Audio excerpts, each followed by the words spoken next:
Bonjour à tous, nous sommes de retour sur la plateforme expérimentale d'Aroué pour faire un bilan sur la gestion des adventices sans herbicides sur blé et colza.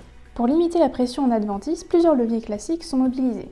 La rotation avec des cultures d'hiver et de printemps, le décalage des dates de semis, le faux semis, le labour occasionnel et le désherbage mécanique. Pour ce dernier, notre stratégie est focalisée sur les adventices avec un mot d'ordre, aucun répit. Les passages de RC-Tri sont opérés dès que possible à chaque dynamique de levée, même si les conditions optimales de passage ne sont pas réunies.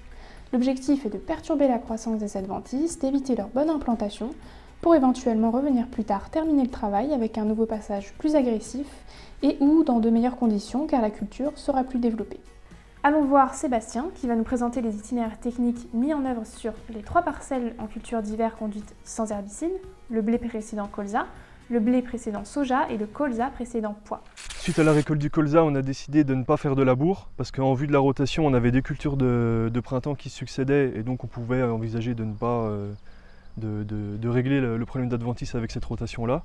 Donc notamment problème de vulpin. Et donc du coup, on a passé un coup des chômeurs à pas de doigts. Suite à ce passage-là, on a eu quelques pluies de fin septembre jusqu'à début octobre. On a fait 2 passages de RC-Tri à ce moment-là pour détruire en fait les repousses qu'on avait eues, donc un passage avec un réglage assez agressif. Le semis a été fait le 25 octobre, donc en combiné pour désherber une nouvelle fois en fait, les adventices qu'on avait sur la parcelle. Suite au semis, on a eu un mois qui s'est passé jusqu'à un nouveau passage de RC-Tri, donc vers le 25 novembre, à stade 1 à 2 feuilles. Ce passage-là a été réalisé dans des conditions pas forcément optimales, mais c'était le seul créneau qu'on a trouvé pour ne pas avoir de soucis d'adventice à la sortie d'hiver. En janvier, on se retrouve avec une parcelle qui présente quelques taches de vulpin et de véronique, et donc sur laquelle on a passé un coup de RC-Tri.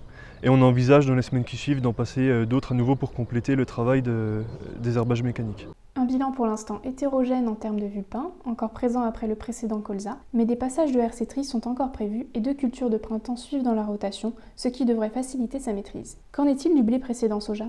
Sur cette parcelle-là, on a fait un passage de déchômeur à pas de doigts, puis un passage de RC-Tri au mois de novembre, et on se rend compte aujourd'hui que la parcelle est très propre en adventice. On voit donc une grosse différence entre les 2 parcelles qui s'explique en grande partie par le précédent. On a seulement après soja quelques géraniums restants. À présent, quel est le bilan pour le colza? On peut remarquer sur cette parcelle-là, le principal inconvénient qu'on a, c'est des levées de cameline, donc en fait qui étaient des cultures associées en fait dans le pois précédent. Au niveau des différentes interventions, on a eu un semis très précoce, donc le 2 août, un semis avec un monograine pour pouvoir faire des passages de bineuses par la suite. Suite à ce semis-là, on a fait 2 passages de RC-Tri avec une agressivité moyenne puisqu'on n'osait pas avoir un impact trop important sur le colza. Suite à ces 2 passages de RC-Tri, on a fait 2 autres passages de désherbage mécanique, donc avec une bineuse, qui ce coup-ci ont été assez satisfaisants et ont permis de diminuer de volume la cameline.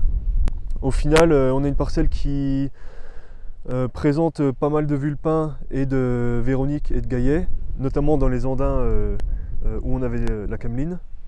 Et donc on retrouve notamment des adventices dans ces andins de cameline, puisqu'elle a fait de la concurrence à la levée, et donc le colza était plus petit et un peu plus clair, et donc a permis le développement d'autres adventices. Merci Sébastien. Quels résultats aurons-nous en fin de campagne? Quelle sera notre gestion des adventices sur culture de printemps? Nous le verrons dans les prochaines vidéos. Pour plus d'infos sur les autres travaux menés cette année à Aroué, venez assister et nous poser vos questions lors de notre direct live Innovation diffusé le 16 juin à 13h30.